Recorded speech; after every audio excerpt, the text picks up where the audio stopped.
मित्रांनो, माझं नाव आहे शार्वी। तुम्हाला सर्वांना माझ्या YouTube चॅनल मध्ये खूप खूप स्वागत आहे।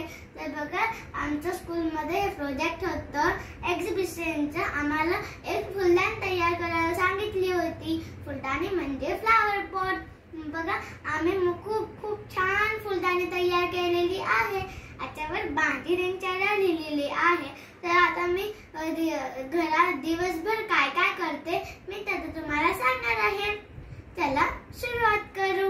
मी सकाळी लवकर उठते, दात घासते, तोंड धुते, आंघोळ करते, देवाला नमस्कार करते, दूध पिते, गणवेश घालून शाळेत जाते, शाळेत अभ्यास करते, खेळते, घरी आल्यावर कपडे बदलून तोंड हात पाय धुते, संध्याकाळी खेळायला जाते, संध्याकाळी खेळात येऊन जेवते, आजी मला गोष्ट सांगते, मग मी देवाला आणि मोठ्यांना नमस्कार करून झोपी जाते।